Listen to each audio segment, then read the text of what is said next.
Hola, buenos días. Hello, English good morning. speakers, please turn the interpretation button at the bottom of your screen to English to hear a translation into Spanish. I'm sorry, a translation into English of the Spanish. Bueno, hoy es el tercer día de la reunión. Today is day number 3 of the virtual meeting, Clinical Research as a Tool to Tackle Cancer Burden in Latin America. My name is Deisha Kristin from Cancer Research and Biostatistics, the Statistical Center of SWOG, and member of the initiative of SWOG in Latin America.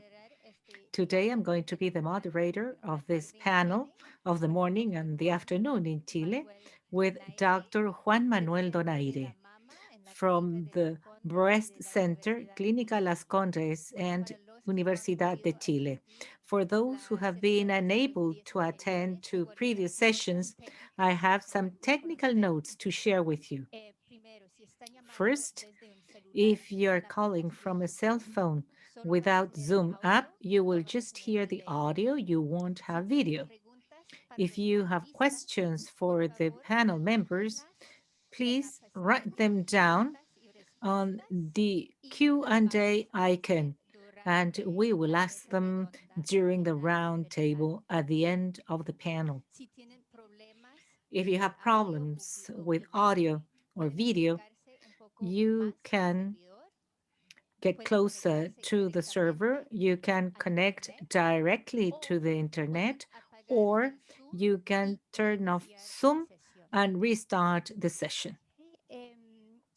Para los otros que no hablan inglés, hay And la for opción those who do not de speak escuchar la English, you interpretación, have the option to listen to the en interpretation inglés of the escogiendo presentation la opción de by inglés en el choosing botón de the English interpretación. option in the Estamos icon for grabando interpretation. la We are sesión recording the session, y, bueno, la intención de los and servicios the de purpose of the interpretación es para interpretation services promover una is mejor to comprensión promote de la a better conferencia understanding y of the puede conference, enviarse but al this original. does not Ninguna persona o replace entidad the asumirá original. responsabilidad por No person or errores, entity will be omisiones liable o for errors, ambigüedades en la omissions, or interpretación ambiguities in proporcionada the durante la interpretation conferencia. provided throughout the conference. Bueno, voy a pasar la voz a la Now I'm doctora going Bettina to Müller give the del floor to Instituto Dr. Bettina Nacional de Müller Cáncer from en the Chile. National Cancer Institute in Chile.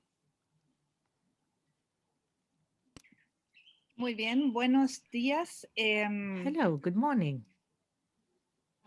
Quisiera compartir Uh, la pantalla. I would like to share my screen. Is that possible? Buenos días a todos y buenas tardes Welcome, para los que estamos everyone. en Chile Good y en otras afternoon partes for de those in Latinoamérica. Chile and other parts of Latin Em, America.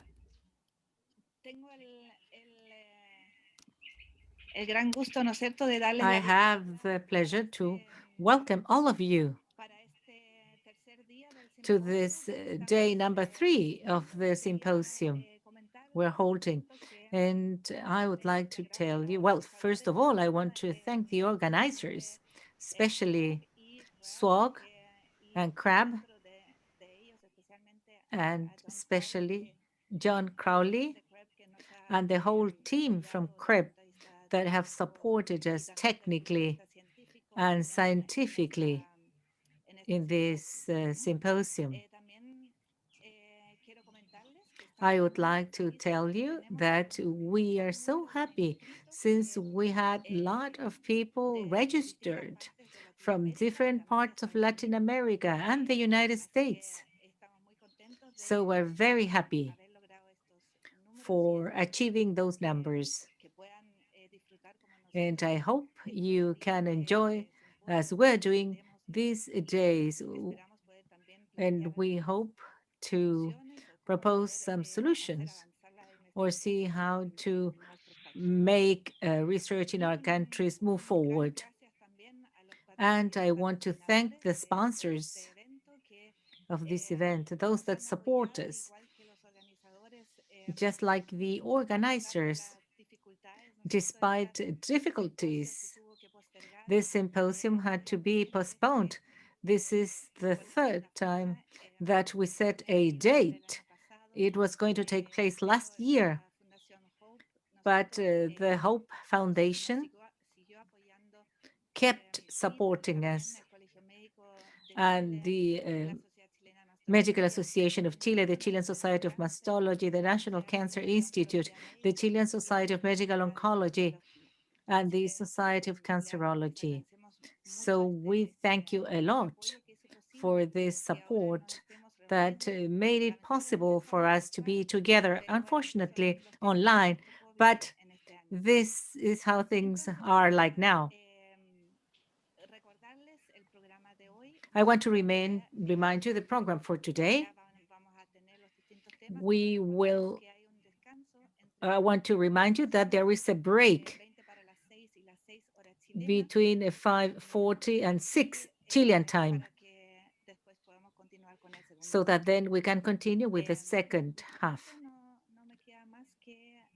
And I just want to warmly welcome all of you for this day number 3. We hope to have a very fruitful discussion. You can participate through the Q&A session, or icon rather. We will be waiting for your questions to have an interesting discussion after the panel. So now I give the floor to the moderators.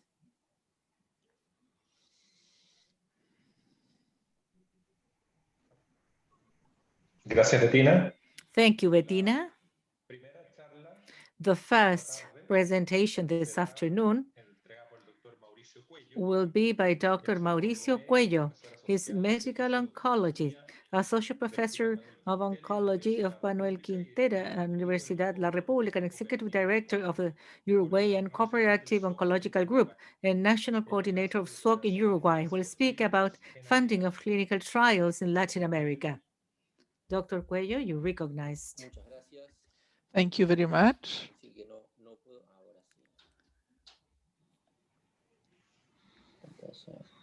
Please.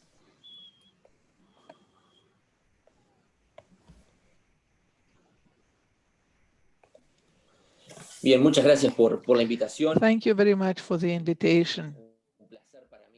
It is a pleasure for me to be able to be here and to speak about something that is very important for us in Latin America, something that appears as a difficulty many times. When I received the title of the talk, I thought, why myself? If all the people that work with me do nothing but say that they don't have enough money. So, well, maybe I have some experience. Estos son mis disclosures, mis These are conflictos de my interés. disclosures. Y brevemente me voy a detener And very briefly, muchos en el diagnóstico. Yo I creo que will nosotros speak a little bit about diagnosis. I think that we do not have many diagnosis problems. Sometimes we've talked too much about this, but a little bit about what can we do to strengthen the financing of clinical research, and in clinical research, particularly clinical trials, what strategies can we use, and some success experiences. We've had them in the history of research, which is young. It is a short history here in Latin America. Es algo que se conoce muy bien. This is something we know very well. Clinical research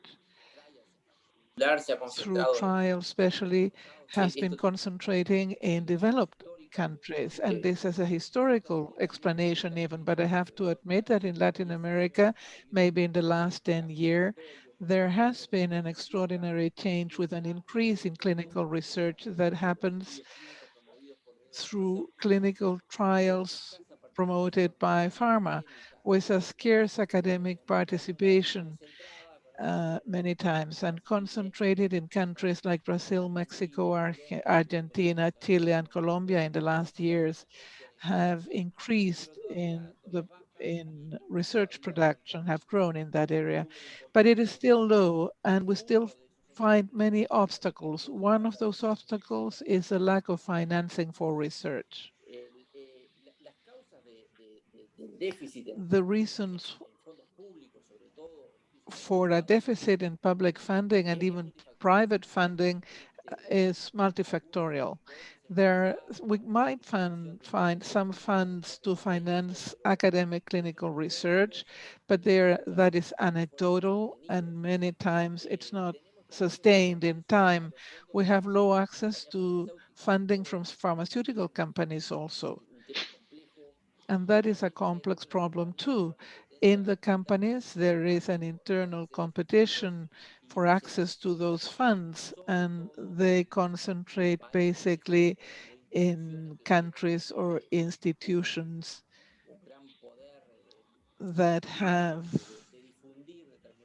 big power to disseminate certain concepts, for instance, and also to reach enormous markets. But when markets are small, this is more difficult. The research started by a researcher, SIS, depends on marketing many times. But we will speak about that later on. And the final product of this is that local ideas many times cannot obtain financing. There's another issue in Latin America, and that is that even though from an economic point of view, there has been an improvement in many of our countries lately, it is true that the society has had to take care of other needs, and clinical research lags behind. But in the field of research, important efforts have been made in other areas like basic research, and also a little bit translational research, but for clinical research, this has been sort of lagging behind, also because it is a little bit more expensive than other type of projects. But we're not going to cry. I always tell my residents and the people who work with me that we work in the field of health and in the field of research, and that probably there's no other area of work per square meter that wants so much to change things, to change that society in which we are immersed. And I think that we have to abandon our claims and try to more change reality rather. When we try to promote clinical research, clinical trials, and offer it to other financiers, that there could be some differences in Latin America that somehow could have an impact upon the financing of clinical research, particularly clinical trials. If we analyze the population of Latin America, 80% lives in cities. We have less rural population that facilitates access. We have cities like Sao Paulo, Buenos Aires, Mexico, Santiago, that together can reach 80, 90 million inhabitants, a very big volume concentrated in small geographic areas, relatively small geographic areas. And that should facilitate enrollment, recruitment, and there could be a decrease in logistic costs due to small geographic areas. And given that in comparing ourselves to Europe, Asia, and the United States, the concentration of research centers is smaller, and you can recruit in few centers larger numbers. There's a low competition because there's recruitment for few trials, so we have faster recruitment. And it has been described universally the high adherence we have. And I must recognize that in the international bibliography, I don't find many references to this high adherence. I have friends in cooperative international groups, and I have asked them about this, and they say, yes, we take notice of that, but it would be good to maybe do a meta-analysis or something to take these numbers into account. The dropout rates, not so much in oncological trials, but in other type of trials, the percentage of dropout is lower than in other regions. In principle, we have two main languages, Spanish and Portuguese, even though there are many other languages, and we need some regional adaptation. Even for Spanish, this saves money in translation and staff.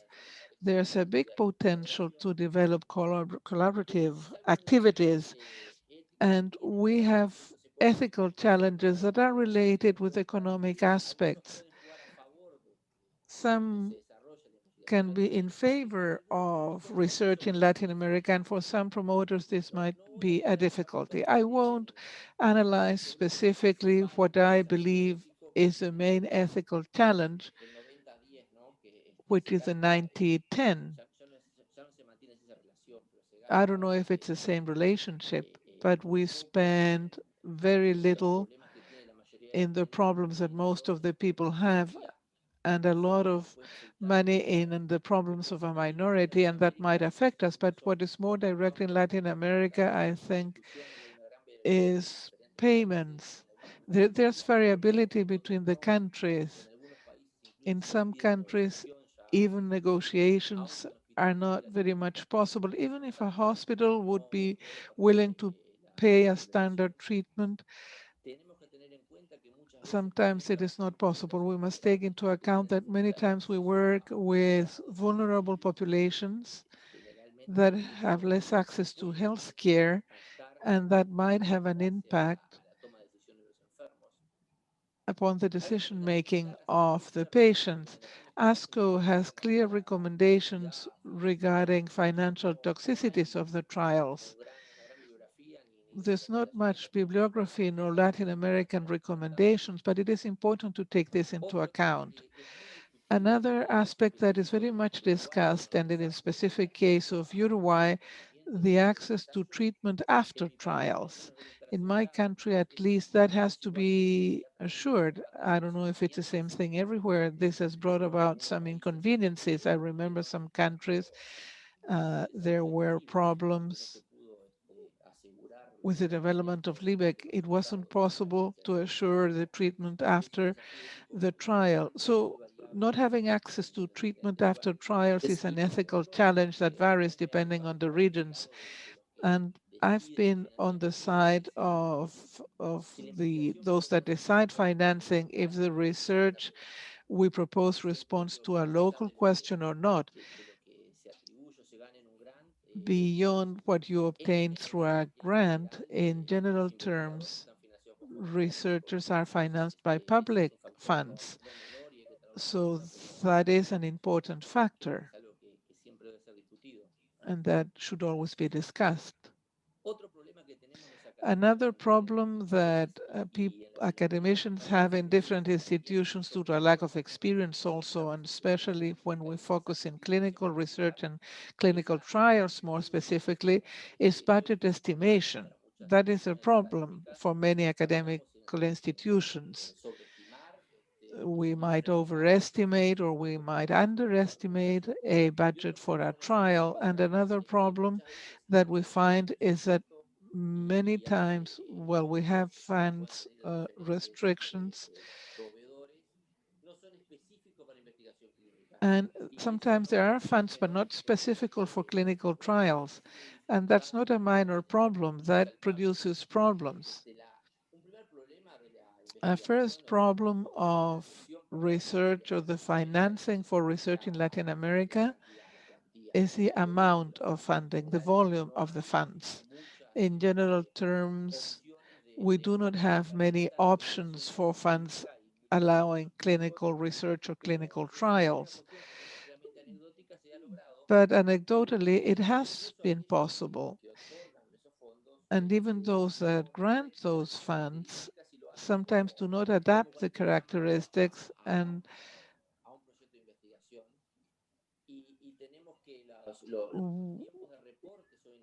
the reporting times sometimes are inadequate, the distribution of the budget as well. What happens many times is that you can obtain a grant, but the way in which the money is provided is not adequate, for instance, for a clinical trial.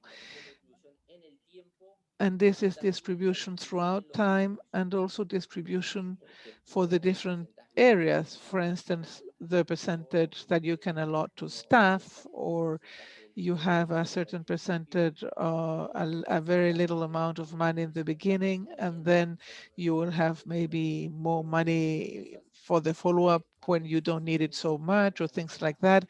And those things mean that sometimes there's a problem with the availability of the money.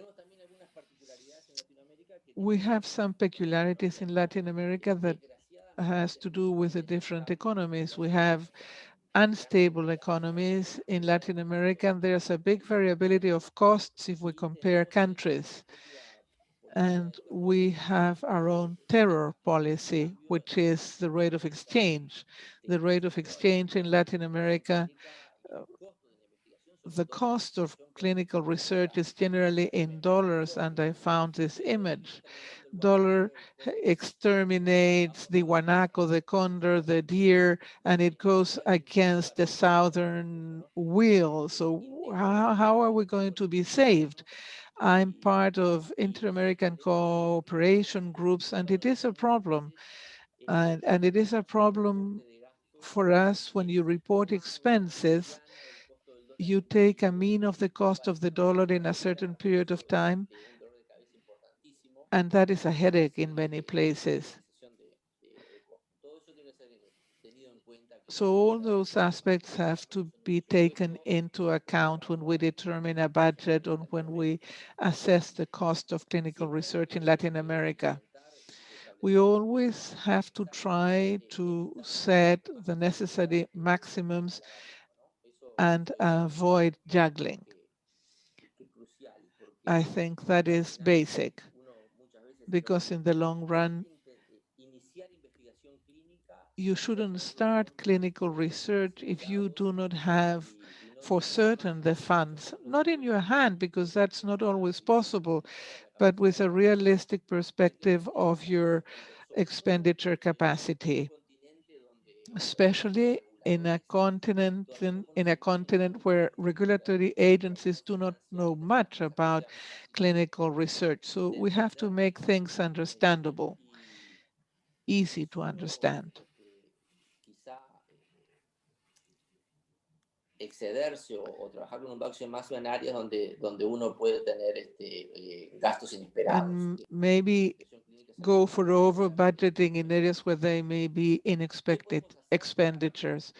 What can we do to improve public financing? One thing we must understand is that to obtain money is an active and ongoing process. It's not usual in our institutions, but talking with some European colleagues, the percentage that the group leaders or the labs or the clinics spend to obtain money is the time they spend is like 10–30% of the time they have to work. It's not common in Latin America to have special structures to carry out this type of activity. But we are trying to incorporate into our group a person that will be exclusively devoted to this mission. It is difficult in public hospitals or in university, Latin America institutions. It's difficult even to create that position, and then you need training. And researchers have to be also close to decision makers, economic and other kind of policy making. Getting closer to the government, we have electronic medical records, for instance. We have a tool that we can adapt working together with those, if we work with those decision-making teams. It's also a good experience of fund acquisition. We have a research tool that is good for everyone, and it was based on a very important grant, maybe the biggest in the history of Uruguay. Collaboration and more collaboration, that is undoubtful. We heard the Hope Foundation conference. It's a great opportunity to learn and find out how things are done. We have experience with European Union, Horizon 2020, high competition, only 4% of the proposals obtain funds, but this allows to develop research when you obtain them. We have collaboration in Latin America with the NCI, maybe not so much in the last years, but we've done some joint work. We know the SLAI, and there's an important effort from ASCO and ESMO to train researchers, and that is also to be taken into account because it's an option. In the academic world, we have to relate with the pharmaceutical industry. It is a complex subject because having common goals is not always possible, but organized groups have more chances. We have the difficulty that we also depend many times from the marketing of each country and the business volume in each country, and that will determine whether trials are developed or not in a certain place. But you should see the projections, the forecasts for Latin America, and there are reasons why to provide financing to Latin America. And it would be good to communicate that to the pharmaceutical industry. Working with pharma, you have to try to work with the central office. You have to try to work with the central offices of the pharmaceutical companies.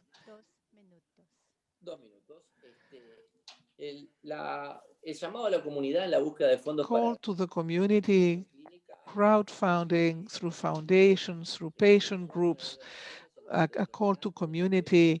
The donors receive 80% of their money back when they give grants. If you can demonstrate the potential to help, they can recover that through different means. You go to the supermarket and you're invited to donate 5 pesos for such a study or such purpose, and sometimes it allows to finance research. We have successful experiences. We have Horizon 2020, 4 million euros. The ClickUp Consortium and LACOG are cooperative groups that have helping to do academic and original research. INCAN from Mexico, they have history in academic research. And if we look backwards, this trial demonstrated that it is possible to do this. The Brazilian group opened a therapeutical window to a big group of patients. Dr. Richerman has also presented and developed clinical research in Brazil. This is a pregabalin trial for the prevention of oxaliplatin-induced painful neuropathy. It's an important academic work financed with Brazilian funds. And we have a phase 2 study of gemcitabine in gallbladder carcinoma. This was by Gallardo some years ago. So it's not new. This image is my talisman slide, but it shows that with the effort of all, with planning, with intelligence, you achieve success.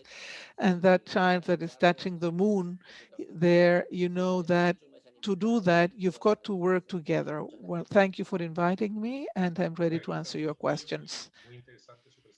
Thank you, Dr. Buello. Very interesting presentation. We will continue now with regulatory aspects of clinical research in South America by Dr. Bettina Müller, medical oncologist at National Cancer Institute since 1998, member of GOCHI since 2004. She's been work of a director and principal investigator, a member of the board. Since 2009, coordinator of the Latin American Group for Cancer Research, creator of the first tumor bank in the public system in Chile, and since 2019, coordinator for SWOG in Chile. Dr. Miller, you're recognized. Thank you very much, Dr. Donaire, for the introduction.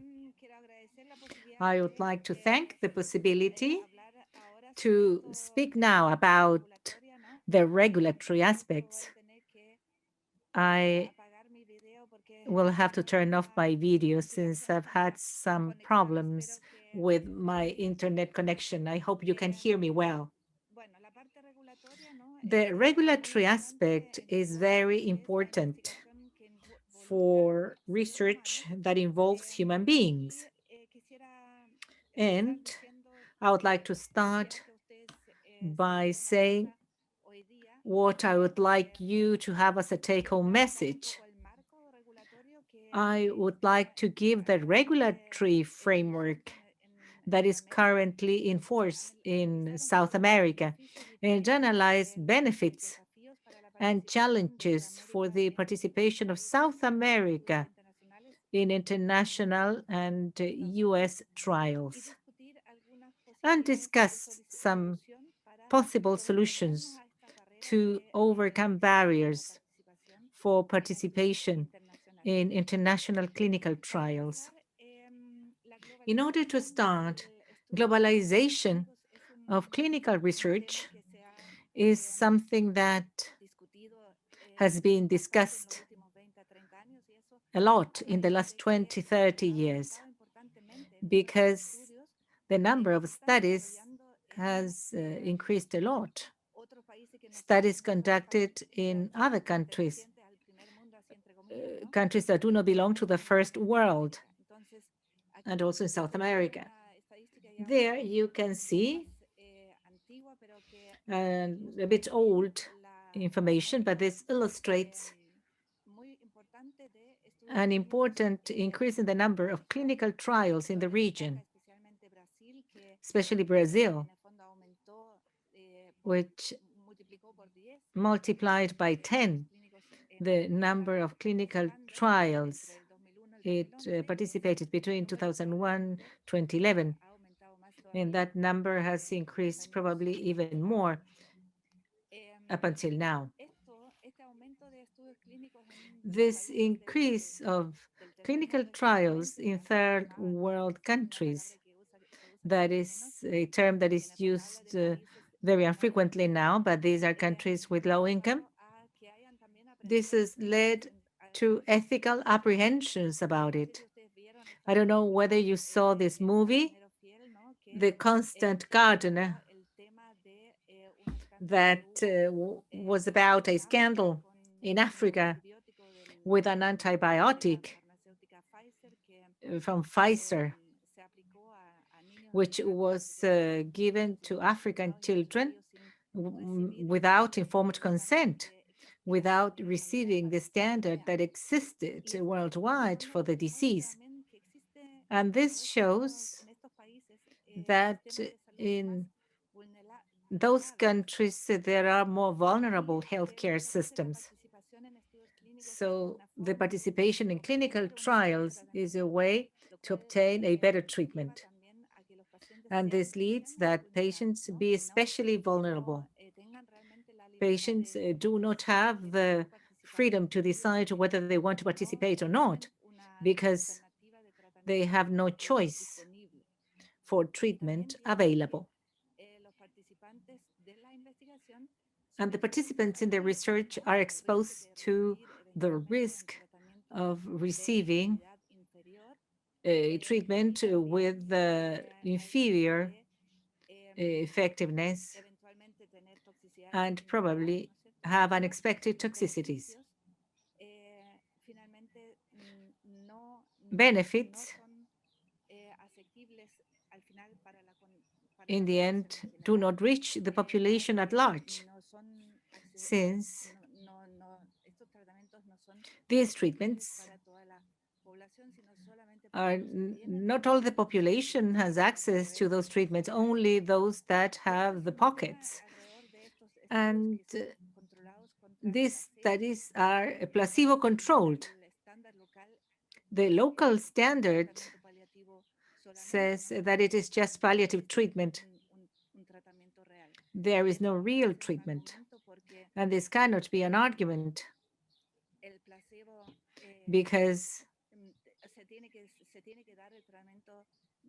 You have to give the control treatment that is accepted worldwide. Another topic is the lack of training in good clinical practice of the research team. This was seen at an inspection in Brazil some years ago. Maybe now this has improved, but this is something we have to take into account. That's why GOCHI is involved in training on good clinical practices for the research team in Chile. It is recognized that we need legal and ethical guidelines that guarantee the integrity of the research participants. Regulations that exist in our countries should be based on international guidelines. There is an international framework. Well, there are several documents that have been released. For example, Declaration of Helsinki, the Nuremberg Code, and other documents that appear on the screen.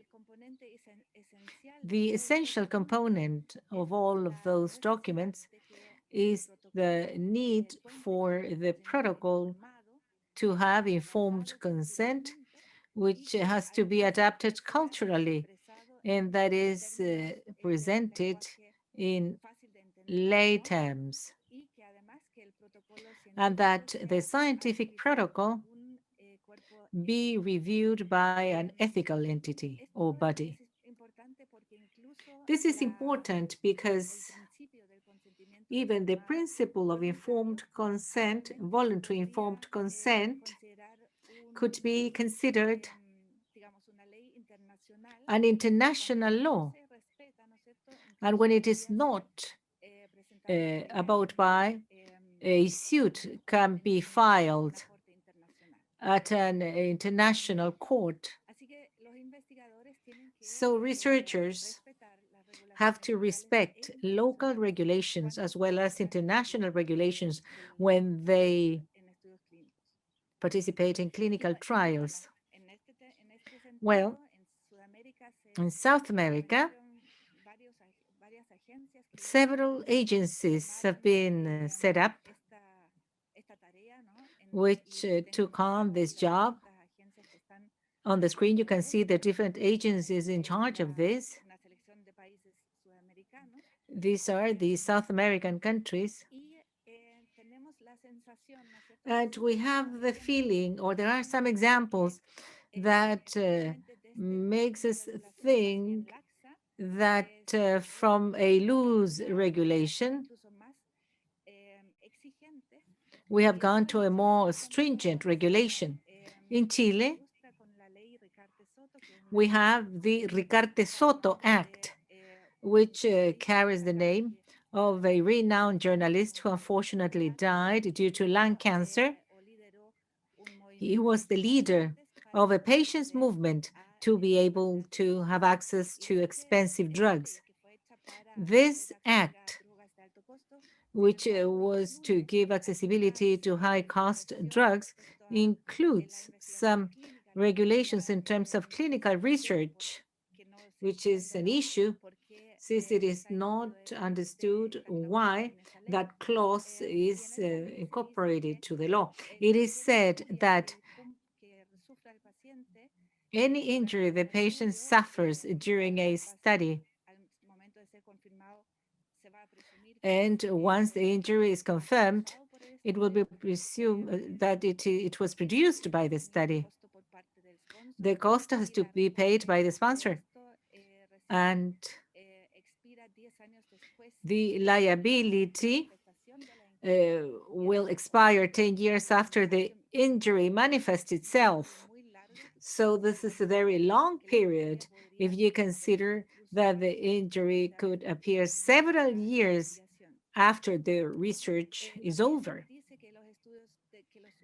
And subjects that participate in clinical trials must have access to treatment as long as it is useful, and the responsibility to provide that treatment falls upon the sponsor. Other legislations include regulatory local agencies such as the health insurance or the government, but in this case, the whole responsibility falls upon the sponsor, which is can be a problem, especially in the case of chronic diseases. The process of trial activation in Chile has become very complex. And this is okay on the one hand, because now in some institutions, we have local review boards, which is another instance besides the ethics committee that reviews the protocol. For example, in the National Cancer Institute, we have a review board, and on the screen, you can see the documents that the principal investigator has to submit to the local review board to be able to obtain the cover letter, I mean, the approval from the hospital. And the different documents that has to be submitted to the scientific ethic community, which are accredited by the Ministry of Health. And also the sponsor in this case has to present several documents to the Public Health Institute, to the medication agency of the Public Health Institute. This is just an example to illustrate the complexity, administrative complexity that entails to submit a protocol to a review board, ethics committee, and other instances to import drugs. So we need a team that supports us in all this. You can do this on your own. Unfortunately, Latin America is recognized as having a very long period to approve studies. Here, this is a survey made by Dr. Gomez in Peru. The colleagues say how long it takes to approve a study. Brazil, almost half of researchers said that the approval of a study can take up to 12 months. Costs related to ethical evaluation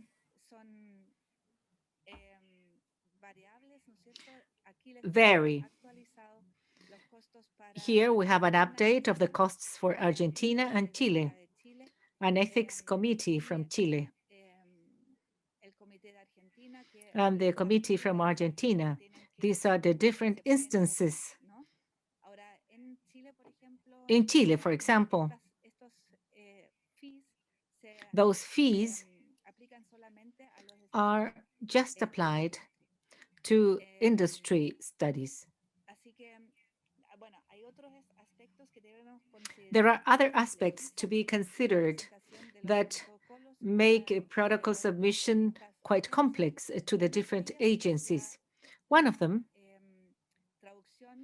is the translation into the language. All of the documents must be translated into Spanish in the case of Mexico and Peru, for example. This is from a website of the NIH that summarizes what you have to prepare in order to submit a protocol, to have international collaboration. In the case of Brazil, Portuguese,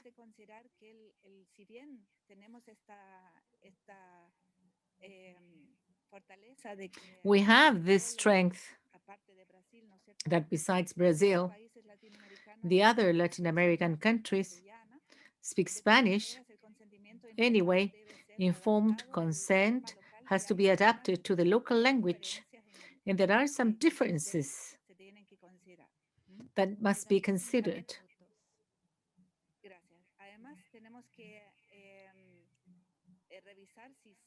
we have to see whether specimens can be imported. Most of the countries do, but as we learned yesterday, there might be major difficulties for that. In order to participate with the United States, it is important to know that there is an Office of Human Research Protection that you see on the screen. And in order to take part in studies with the United States, we need a federal-wide assurance. I don't know how to translate it into Spanish, but the purpose of which is that the researchers accept the law in the United States, which is the common law, which safeguards the rights appearing in the different ethical codes, such the Helsinki Declaration has no legal binding, is ethical. But this common rule gives us a legal responsibility. Now, I looked for countries in Latin America, whether they were named in the website of this organization of the United States. And there are several federal-wide assurance.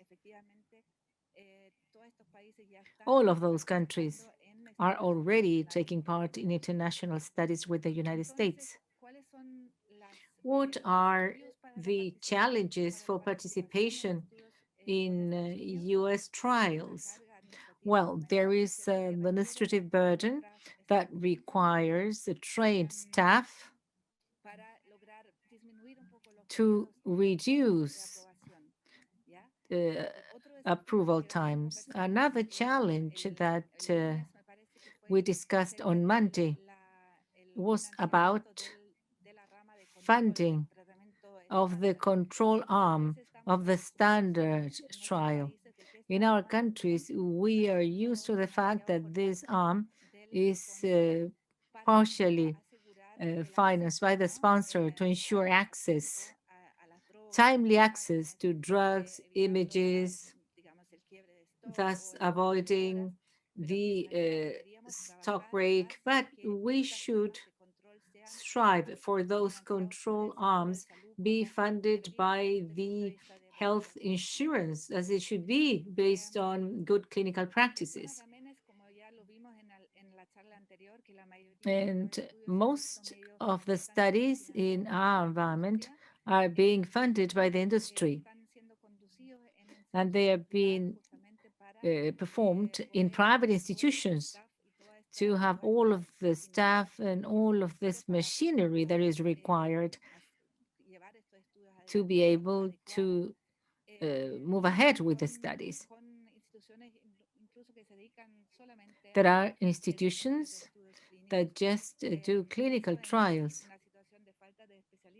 and in a situation of lack of specialists and well-trained staff poses a problem. But there are lots of benefits for the participation in international trials. We can contribute with patients with different ethnicities so as to expand external validity. We can include patients with rare cancers in the United States, as it is the case of gastric, gallbladder, cervical cancers. Clinical trials help us improve the infrastructure. As Dr. Ferreccio said yesterday, it provides training, improves our capacities, and improves the economic aspect. It helps patients to have access to the state-of-the-art treatment, a potentially more effective treatment. and it gives us as physicians the possibility to have access to new treatment. And finally, the possibility to strengthen national or regional collaboration groups. And I finish by thanking the whole GOCHI team that has worked a lot for this symposium to be possible. All of these efforts cannot be done by just one person. We need a team supporting us, especially in the regulatory aspect. There you see Stenka Slater. She's our specialist in regulatory. And all of this allows us to carry forward our studies with the necessary rigor. And with this, I close. Thank you very much. And I apologize for having to turn off my camera. I hope you were able to listen to me properly. Thank you. We were able to hear you very well. Thank you very much. Good. Now, Dr. Anja Höring from Cancer Research and Biostatistics will be the next panel member. She is president and executive head of Cancer Research and Biostatistics.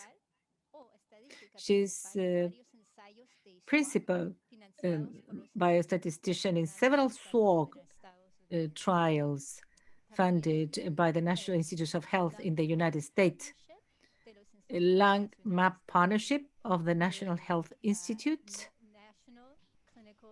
National Clinical Trials Network, also of the National Health Institutes, and the Pediatric Lymphoma and Leukemia Committee. She's affiliate professor in the Fred Hutchinson Cancer Research Center in the Department of Biostatistics at the University of Washington. Welcome, Anja. Thank you. Thanks for the nice introduction. It's interesting to hear it translated in Spanish and back into English. Thank you so much to the organizer for inviting me to present today. I'm very impressed by how well everything's going, and I want to thank the GOCHI team and my team at CRAB for doing such a wonderful job putting together this, workshop. It's nice to reconnect with many of you virtually, and if the news about vaccine for COVID is true, maybe we all get to see each other in person next year. So very excited to be here. Let me jump right in. I'm changing topics a little bit. I'll be talking about phase 3 clinical trials and integrating biomarkers in them. Next. So I'll talk about two-arm trials and multi-arm trials, and I will give examples for both of them. Next. So let me jump right in for the two-arm trials. We evaluated 3 different trial designs. We evaluated the randomized all design, where patients are randomized to the new experimental therapy T2 that includes a targeted agent versus the standard of care T1, and they're randomized independent of their marker status, though you could stratify by marker status. In a targeted design, we only randomize marker positive patients, and in the strategy design, we randomize to a marker-based treatment versus treatment not marker-based. If a patient is randomized to the treatment that is based on marker status, the marker-positive patients get the targeted therapy, the experimental therapy, and marker-negative standard of care. And if they are randomized to the other arm, everybody gets standard of care. So one thing to keep in mind is the various trial designs test different hypotheses. The randomized all design tests whether the new therapy is beneficial for all patients, though you could also power it such that you also assess whether the therapy is more beneficial for marker positive patients. In the targeted design, you only test whether the therapy works in marker-positive patients. And in the strategy design, you test whether the treatment based on strategy, marker strategy, is beneficial compared to standard of care. One thing you can see in the strategy design is that marker-negative patients get treated with the same therapy, namely the standard of care T1 in both arms. Next, to determine the statistical operating characteristics, we considered 5 different underlying marker efficacy scenarios. And each of those 5 scenarios shows on the y-axis some measure of response, and on the x-axis the marker value. And we assumed a continuous marker with an optimal cut point right there in the center, which it could be a score or something else. And the 5 scenarios we looked at, the first scenario is if there is no marker. So everybody benefits from the new therapy independent of their marker status. And then scenarios 2 through 4 are predictive markers. In scenario 2, the new therapy is beneficial for marker-positive patients, but not for marker-negative patients. In scenario 3, the new therapy helps both marker-positive and marker-negative patients, but there's a greater effect for marker-positive patients.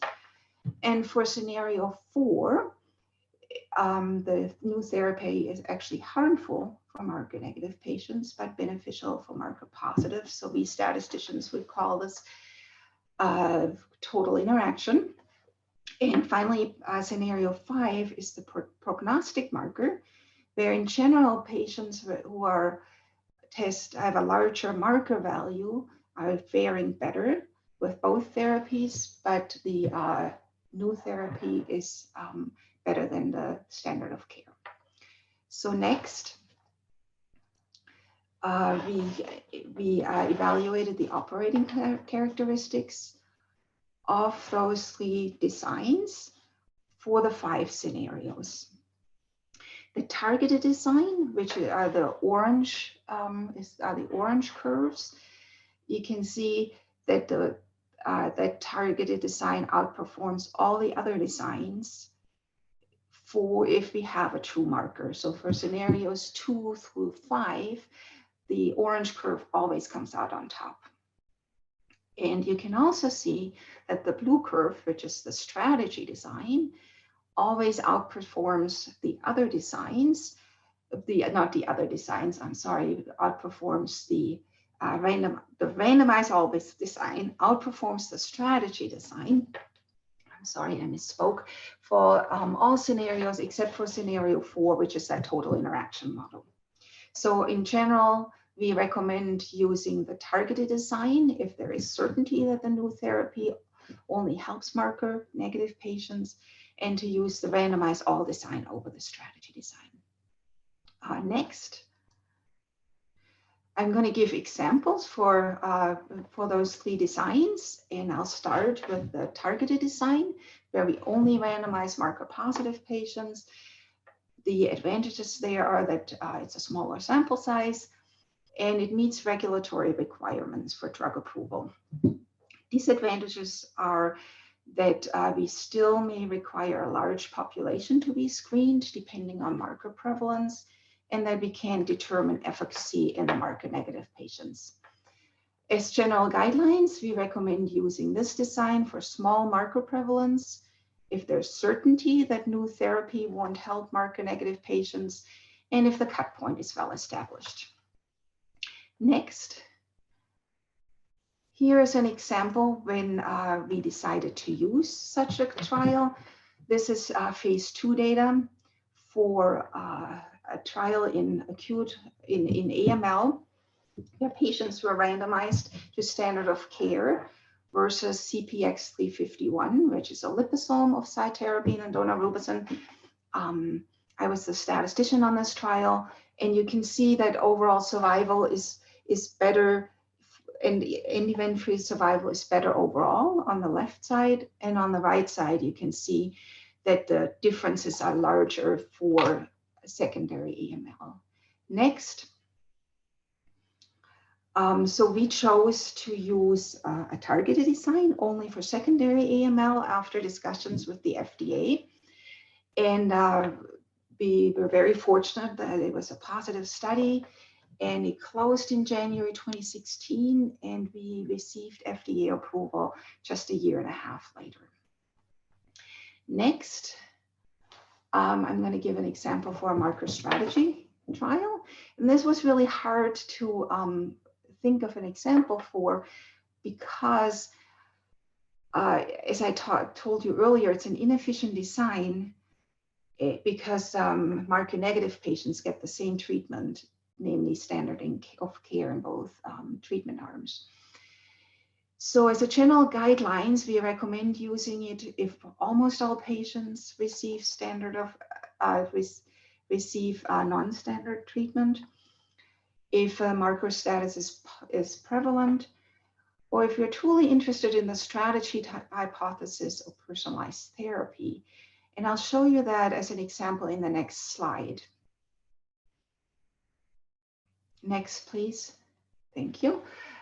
So here's an example for what I would call true personalized therapy. I was the statistician on this trial with a group of stand-up to cancer in previously treated metastatic pancreatic cancer, a very dismal disease. And in that case, patients got their tumor samples sent in, and they got immunohistochemistry, CGH, microarray data. And then Dr. Van Hoff and Ramanathan looked at all the data and decided what to give each patient and chose from a portfolio of over 20 therapies. So in this case, the primary endpoint was we looked at is thus the overall survival improve from 5 to 20% at 1 year if patients are treated based on this strategy. It was a positive trial, and had we gone forward with a phase 3 study, I could have seen a strategy design where we would have randomized patients to be treated in this personalized fashion versus everybody getting standard of care. Next, I'll give an example of an all-comers design. It's a SWOG study for its SO819 that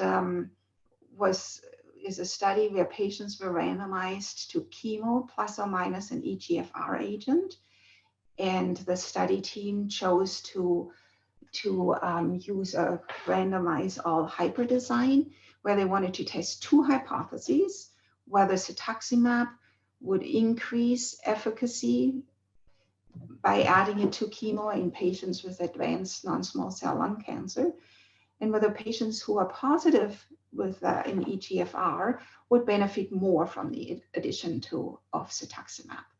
So the way they did that is there on the right. It says they chose a hazard ratio for overall survival for the entire population of 1.2, which means a 20% increase in median survival. And they chose a more aggressive hazard ratio for patients who were tested positive in EGFR, a 30% increase in progression-free survival. So as a general guidelines, we would suggest to use this kind of a design if there's the possibility of the new agent helping marker positive and marker negative patients. Next, this slide shows we did some sample size calculations for what if scenarios. So the black one shows the sample sizes for the actual design. The study team, who was actually Dr. Redman, who was the statistician on this, had a little over 1,500 patients overall, with 618 who were EGFR positive. And this way they could test both the overall and the targeted hypothesis. Had they chosen to only look at the overall hypothesis, they would have saved about 10% of patients, so not too many. Had they looked at the marker positive design, only the targeted hypothesis, would have taken about a third of patients. And had they chosen the marker strategy design, it would have taken 2,400 patients. So just to show you the difference. Moving right on, next please. I'll switch gears and I'll talk about master protocols, which are very popular these days. They are a collection of sub-studies rather than just 2 arms, sharing key design and operational aspects. And what's wonderful is that they help answer more treatment-related questions. And it really adds operational efficiencies. In screening for several biomarkers, it's more efficient and more flexible compared to a traditional 2-arm design. It increases accrual. 4 And it also minutes minimizes the remaining. time because you don't have to open a brand new study, just an amendment to the protocol. Next, there's really 2 main types of master protocols. There's umbrella designs that test the impact of different drugs on different mutations in a single type of cancer. And a perfect example is LungMap, which is a SWOG study. And there are basket trials that test the effect of drugs on a single mutation or a few mutations in a variety of cancer types. And a perfect example here is DART, which is also a SWOG trial. Next, here's the example for LungMap, which is a trial in non-small cell lung cancer, which is the first precision medicine trial in lung cancer supported by the NCI. And it was actually just published in the Lancet journal. I like to show this slide because it just shows how huge the study team is, how many people it takes. It truly takes a village. Next, the motivation for LungMap was to, because of the major hypotheses that it would improve genomic screening, trial participation, timeline for drug development, and ultimately really a path to FDA approval if a drug meets predetermined efficacy and safety criteria. And there is the reference to the Lancet journal. It just came out last month with Dr. Redmond being the primary author on this. Next. It also is a very unique public-private partnership. So SWOG runs the trial, but all the other adult cooperative groups in the US participate. And so there's NCI participation, FDA, Friends of Cancer Research Foundation and the NIH, huge public-private partnership. Next. This is the original design of LungMap back in June 2014. Tissue was being sent to Foundation Medicine, which then tested the tissue for actionable mutations. And if a patient tests positive for a mutation, they are assigned to the appropriate sub-study. And if they don't test positive, they're assigned to the non-match arm. And each study at the time was a randomized phase 2/3 trial design, where at the end of the phase 2, there was a go/no to a go decision to phase 3. Next. A lot has happened since then, and I'm not going into detail into this, but just want to show you just how the landscape in oncology changes so rapidly right now. So the study opened in June 2014, and just a few months later, Amgen announced the termination of all sponsored studies with religumab, and we had to close one of our sub-studies. And then just a few months after that, the FDA approved a new therapy for this patient population, which changed the standard of care. You may recall that we used docetaxel in the non-match arm and in several comparator arms. So we completely had to redesign the study. And so just to say, the landscape is complicated and it requires rapid changes, quick reactions. It's a complex study. It has complex public-private partnership. And also, I don't have a slide on that. I took that out. It's the system requirements, which are done at CRAB, part of the SWOG Stats and Data Management Center are also very complex. Next slide, the other direction, thank you. So currently we have a new screening protocol that opened in January last year, and we have almost 3,000 patients accrued all over the US. Next. The lung map schema has changed drastically. You can see there's 6 closed studies, sub-studies in the biomarker-driven arm. We have currently 3 open ones, and 1 that will likely open before the end of the year. And in the non-match arm portion, we have 3 closed studies and 1 open, which is an IO combination. And the individual sub-studies are no longer randomized. They're single arm with, if they are positive, they would go on to a randomized phase 3 trial. 2 minutes remaining. Next slide, please. So I think I only have a minute left. I just want to talk about the basket trial real briefly. So this one here is designed for rare cancers, which are defined less than 6 in 100,000 incidents per year. So cancers in the nerves, glands, bones, and skin. So the cancers that typically were really neglected in drug development. And originally the study team was really worried that they couldn't accrue fast enough. Next. It's very amazing that they have accrued over 700 patients. They actually increased their accrual goal, and it's a very popular study. There have been 53 individual histology cohorts with 17 currently open. So finally, the last slide, we are just concluding with thoughts on master protocols. They are more efficient.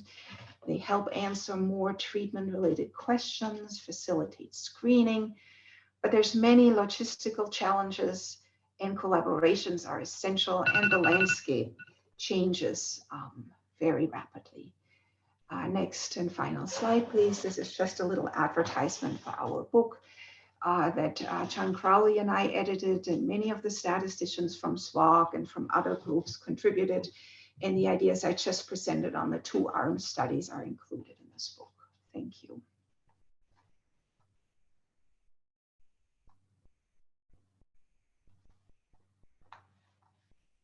Thank you, Dr. Harry. Very interesting thing. Tenemos ahora un espacio para preguntas y respuestas. We have some time for Q&A. 30 minutes.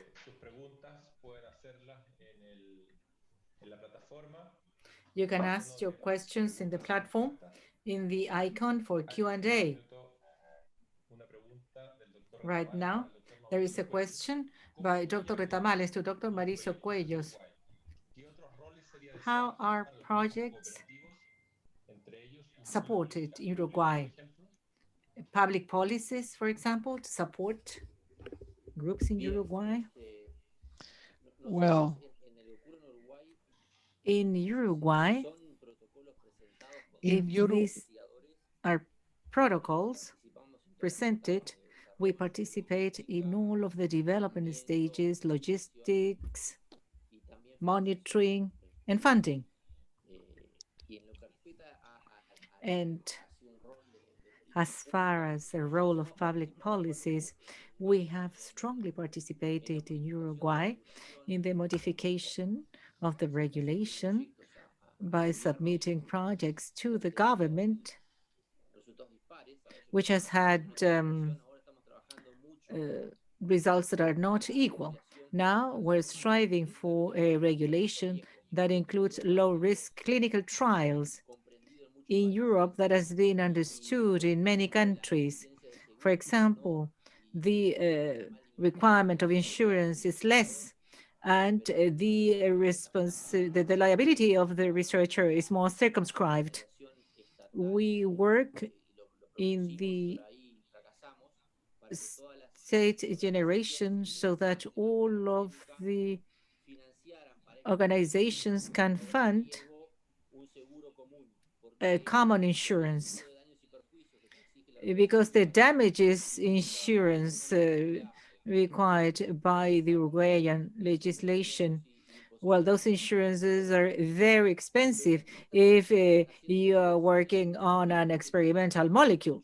We are doing some work on public policies, and something was funded from several sources and just started, is that we are studying the causes of delay in the four most frequent tumors.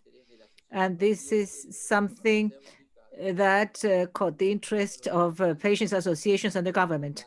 So we're being able to have a good funding that allows to fund other activities in your core. Academic entities and cooperative works have a strong influence on public policies, all the more when there is some immaturity in governmental entities that have to understand why this has to be supported. But I have no doubt that you need to have a strong presence in public policy.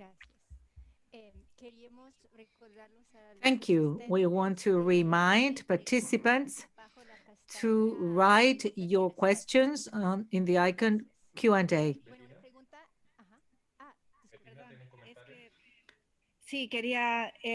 Bettina has a comment. Yes, I would like to second what Mauricio said about the immaturity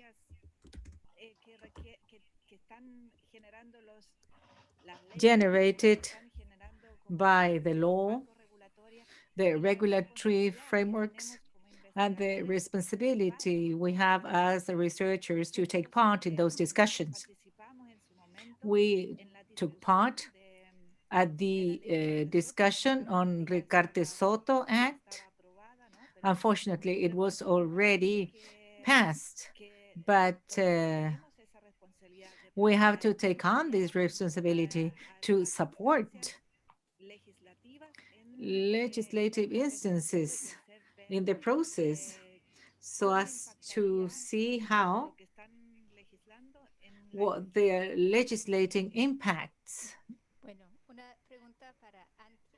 One question for Antia. I'm going to read it in English. Your example of a marker plus trial really was in a subset of disease, not really defined by a biomarker. Is that correct? Dacia, you were breaking. I didn't hear the first part. Let me start again. Thank you. Yeah, you were spaced out. Your example of a marker plus trial really was in a subset of disease, not really defined by a biomarker. Is that correct? Yes, that is correct. And do the same considerations apply? Yes, the exact same considerations apply, but that's a very good point. Yes. Tenemos otra pregunta para la doctora. I have another question for Dr. Hering from Dr. Bustamante. From your experience, do you see there is a delay in a review time by ethics committees about master protocols in terms of the classic ones of 2 arms, because there is more methodological complexity? Do you think it is necessary to train the review committees in those matters? So I think it's a good point, right? I showed you it's way more complex and takes a long time. It takes a lot of people to get a study like that up and going. You also need a lot of buy-in from all the different drug companies if you use different drugs. I think in terms of the review committee, I think they just need to be trained to know the ins and outs and really understand some of those challenges, yes, before approving such a study.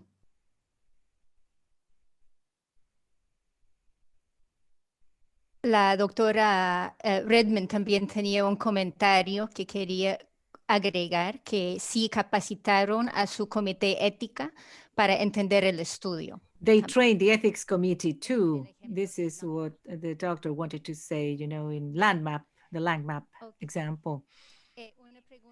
Yeah, that's all a right. good point. And Mary Redmond is actually the statistician for LandMap. So she knows from experience. She spent a lot of time on that study. Gracias, Antia. Thank you. Thank you, Antia. A question, well, Dr. Mueller and Dr. Cuello maybe could add regarding their experience. Are there differences in the perspectives of international ethics committees and the perception of the local ethics committee? What about the disagreements, so to speak, between both committees? A ver, mira, generalmente los comités de ética locales Local ethics committees ponen mucho énfasis en emphasize el consentimiento informado, informed consent, entendible para la población that local. it can En ese be sentido, understood. Me parece que tiene toda la I think autoridad, el it Comité has de Ética local o nacional, de revisar local and national to review that, internacional. regardless of international ethics committee. Respecto al protocolo en sí, About the protocol, respecto al comité de ética del protocolo, regarding the protocol, generalmente no usually tanto que comentar. it doesn't have much to say Nacional. as far as the national or local ethics committee when the study is international.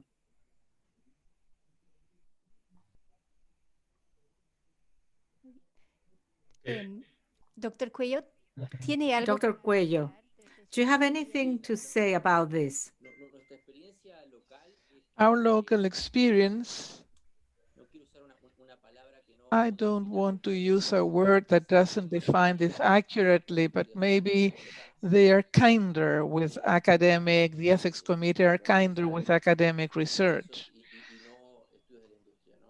and not so much with industry trials. I don't say that that is okay, but I have the feeling that at least in Uruguay, bioethics is protectionist, very protectionist. And I believe there is an important difference when the trials are financed by the industry or by academic institutions. Puedo hablar portugués, pero puede llevar dos seminarios. I could speak more about that, but we would need 2 workshops for that purpose. Para la doctora Herring, dice en los estudios umbrella como LangMap. For umbrella studies like LangMap, what happens when an arm doesn't get enough number of patients or lag behind the other arms? Do you recruit more patients in that case? So, there's no time limit to each of the arms. So they're all like very independent trials. So they just go by their own timeline. So we only accrue patients that are fit, that test positive for a specific marker. It'll just take longer. And if one accrues really fast, that can close before the other one does. And that actually happens, especially for some of the markers that are a bit more rare. They don't accrue as fast. It just takes longer. That's okay. Okay, thank you. Me imagino esto también es para la doctora Herring. I imagine this is also for Dr. Herring. A predictive marker could become a prognostic marker or vice versa? That's a really good question. And I actually, when I went through my slides yesterday, I had to cut them down from 30 minutes to 20 minutes. And I took out a slide that explains the difference for prognostic and predictive markers. So in general, these trials are only good for predictive markers, right, that respond to the therapy. Some markers may be both. You could have a marker that's both prognostic and predictive. And oftentimes, and that's why we looked at these 5 different scenarios and also did look at a prognostic marker, is because sometimes you think you have a predictive marker, but it turns out to be prognostic, and vice versa, right? So that's why we looked at, or sometimes you think you have a marker and it turns out it's not a good marker, right? but that's a good point. Bueno, una consulta para la doctora A Müller. question for Dr. Müller. Do you think there are advantages for academic studies versus industry-sponsored studies when you submit them to IRBs or ethics committees? As I said shortly in my presentation, ethics committee take into account when they ask for the review fee, when it's an academic trial or an industry trial, it's up to the committee. Some committees act differently, some don't. And probably in Argentina it's different, or in Peru it's different to what happens in Chile.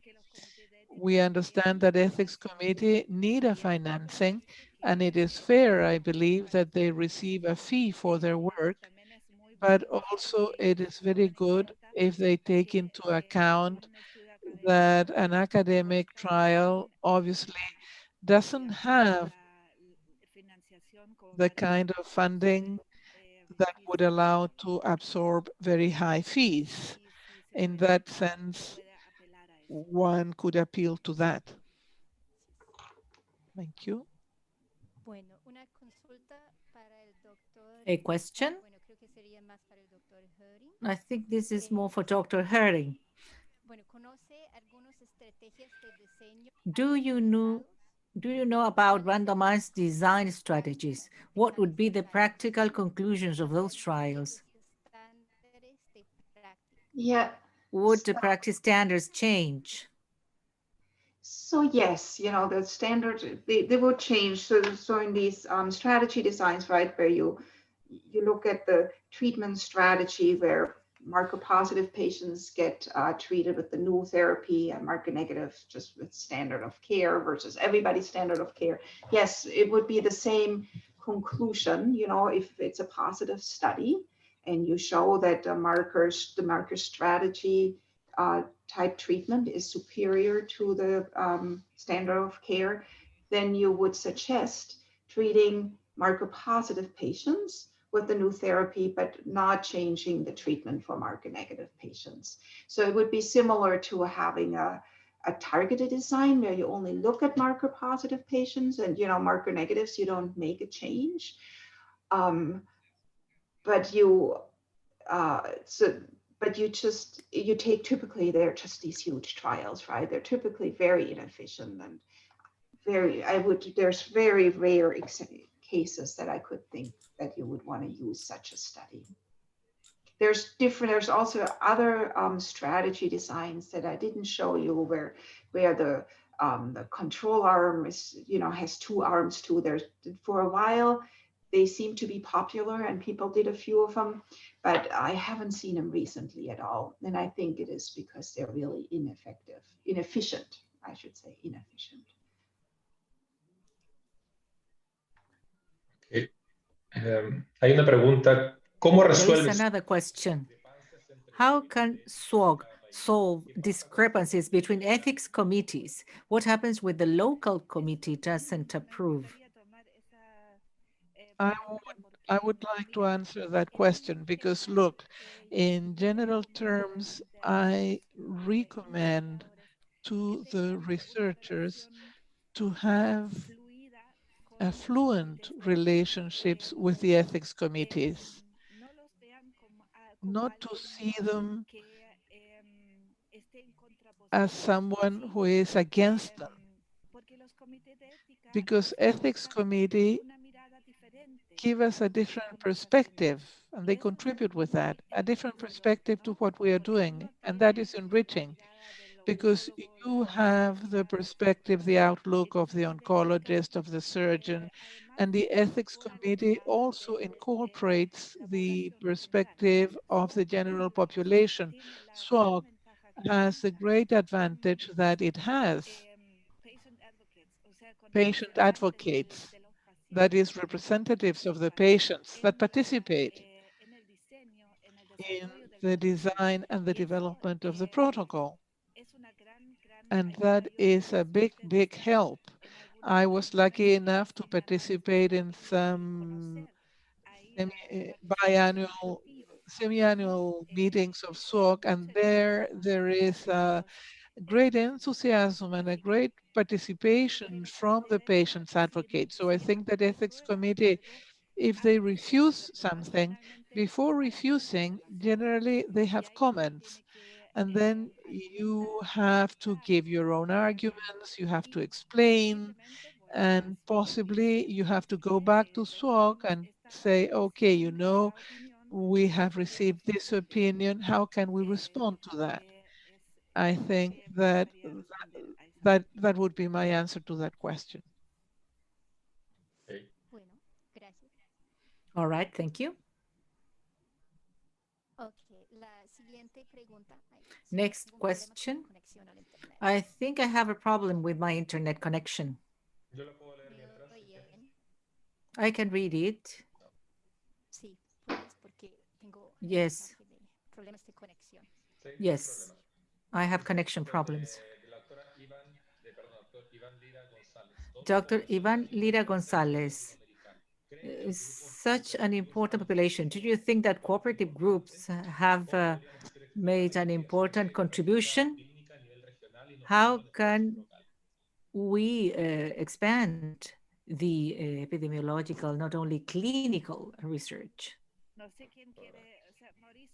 I don't know, Mauricio, maybe, would you like to answer first?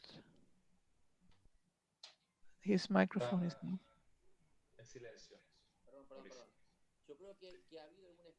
I think that we have had some experiences. I think that the contribution of FINCAP in the description of the percentage of mutated population with mutations for lung cancer in Latin America is an example. The breast cancer with the NCI that brought together several Latin American countries.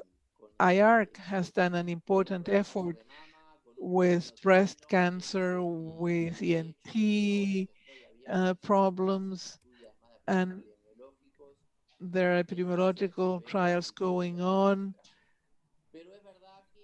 But it is true that we could do much more. There's no doubt about that. And maybe we need to improve the connection, look for common targets regarding funding. I agree that despite those efforts, we can still do a lot more. I don't know, Bettina, if you want to add something. Yes, I would like to add something. Some years ago, we began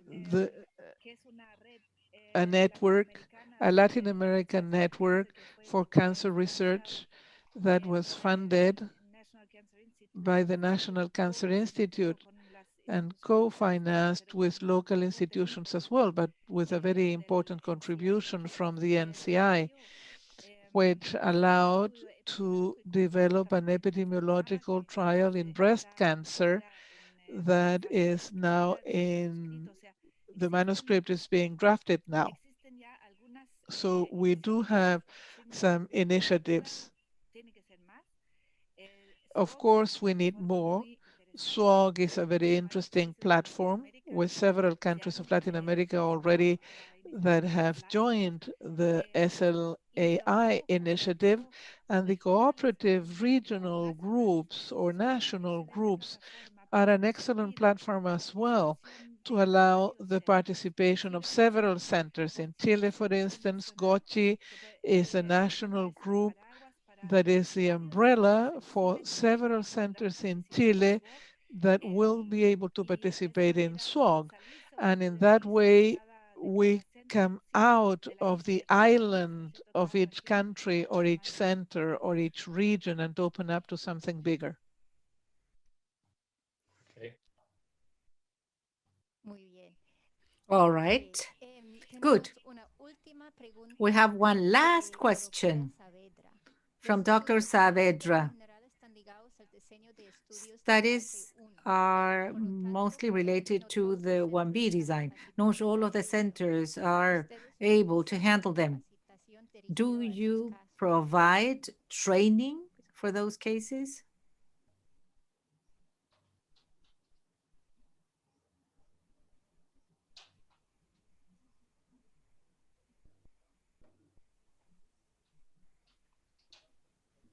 Creo que esa pregunta es más para Antia, I pero no think this question is more for Antia, but Oh, I'm maybe it's a sorry. more So general question. I didn't quite follow. So whether we provide training No for pude what? seguir muy bien. Si damos entrenamiento, ¿para qué?